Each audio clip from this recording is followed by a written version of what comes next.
Hi y'all, my name is Adrian and I've got a lot on my mind. How about you? Let's talk about it. So today we are talking about the dreaded, the terrifying student loans. Recently I had a little run-in with one of my old loans. It came back to haunt me, and so I just really thought that it was important to bring this subject up and talk to you all about it. So today I have a very special guest. He is an expert and he's gonna bring all of his wonderful knowledge to the table to share with you all, and I really hope you enjoyed today's episode. Thanks.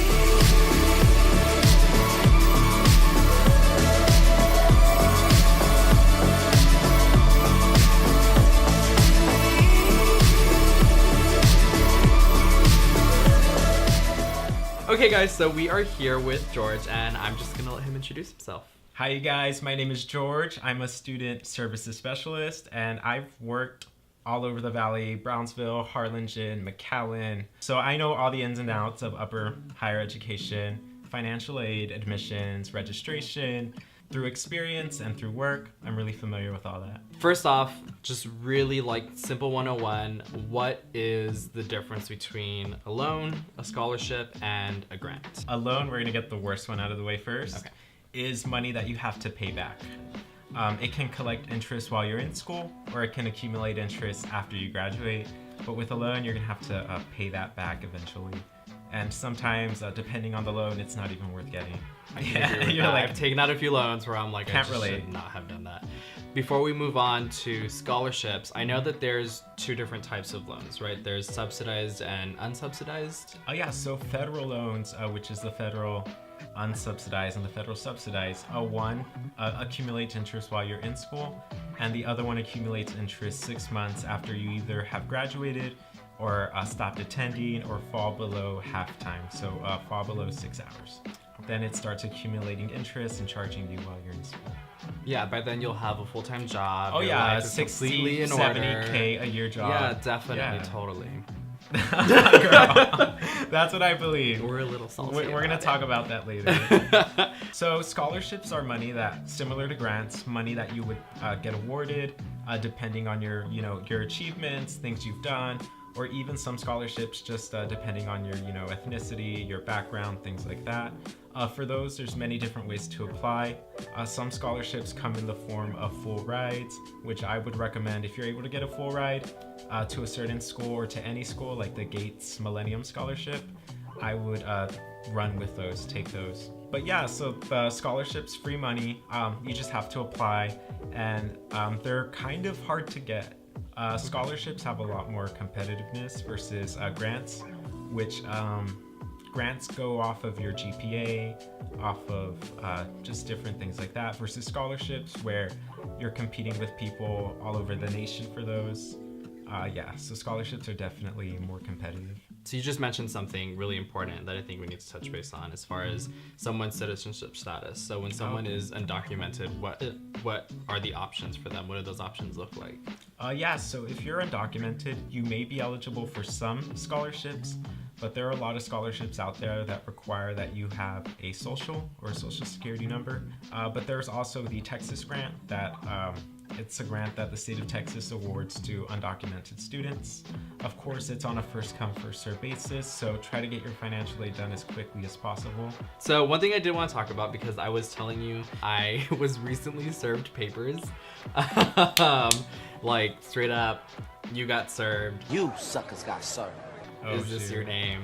Here are legal documents. Like a very scary, like Baba Duke looking person was at your door. Like I saw the top hat through Yeah. the top of my door window.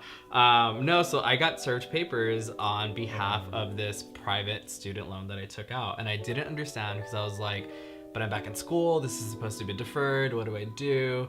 And it turned out to be a private student loan, and so now I'm having to figure out how to pay that back. So I wanted to make sure that we definitely talk a little bit more in detail about what is a private student loan and what does it mean to like take on that responsibility. Okay, yeah. So a private student loan is different than a federal loan, which is the unsub or the subsidized loan. A private student loan actually has a higher interest rate versus the federal loans that have a way lower fixed interest rate. Private student loans can also be sold, so you can actually end up being charged not by the original lender, but by somebody else, and they can slap on more interest on top of that. I know people who can barely afford to pay off their interest, so they're kind of sitting there waiting for something to happen in the future, waiting for that 70, 80, 90K a year job to maybe one day pay that off. But right now they're barely scraping the interest, and it's just building and building and building. And I think that's one thing that I also want to reiterate for people is like I think at the end of the day, these people, they want your money. So if you can only afford to pay $25 a month, let them know, like, this is all I can do. Chances are, from my experience, they're going to say, okay, sure, we'll take it, versus like nothing at all. Yeah. Is that a fair thing to say? That's more than fair, because about 40% of people who have taken out student loans in their lifetime are unable to pay them back. So that's a good 60% of people paying back student loans. The US actually ranks #1 in the world for student loan debt, but it's so high that all the other countries with student loan debt combined can't even equal half of our overall student loan debt in the United States. So we have a crisis on our hands when it comes to student loans. That is so sad. I want people to know what to look out for and what to be careful for, because a lot of the help that's out there is not genuinely there to help us. And so what are maybe some red flags that we need to keep an eye out for when we're trying to like navigate this? Okay, I try to keep it basic. So if a school is asking you to pull out loans to help pay for it, you probably shouldn't be going to that school. They try to have names very similar to accredited institutions. They can be very expensive. Grants do help pay for some of that, but they also are able to pull out loans as well. And with that, it can cost about $18,000, $20,000, $25,000 a year. Yeah, and I think that, again, that just it circles back to the pressure that's put on young people to seek higher education immediately. I always think about like, if I could go back, what would I have done differently? And there's a million things I would have done differently, like not change my major like a million times, different things like that. But what would have been something you would have done differently, or what type of route would you have taken? Okay. First of all, I asked the questions here. Oh, shit. I'm kidding. Calm down, Barbara. I wish I would have gone to talk to my advisor more often. I wish I wasn't so scared of talking to my advisor, because I really had this like weird irrational fear of like, I'm bothering them. Yeah, like, exactly. And it's like, I don't want to bother them. I'm scared of them. They're going to be mad at me because I have all these questions. And I wish I just would have gone and like asked all those questions. I'm definitely that person now. I think that would have helped me so much. I was so confused in many different ways, but about the process and about where I stood as a student was definitely one of those big things where I didn't understand how that worked. And I think had I sought out advice from the people that are there to give that advice, like that is their job, then I think I would have done a lot better. But what it comes down to is like, did you get your education at an affordable rate? Like, education, we're all going to come out of it with loans, but I would rather come out of it with like maybe $10,000, $20,000, $30,000 in student loans than versus some of my friends who were, kind of pushed to go as far as you can throw it. But if you ended up pulling out, hundreds of thousands of dollars of student loans, and you're working the same job as me, like, where does that put you? Like, yeah, that didn't benefit you.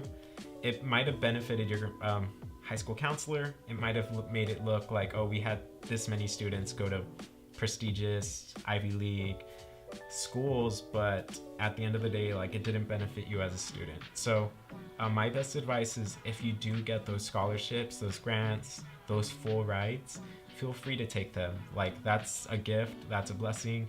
I guess it's knowing what our means are, and also not basing your own self-worth on the amount of scholarships, ACT scores, different things like that. That's doesn't put value on you. Of course, that's great, but that doesn't make you any less or any more of a person.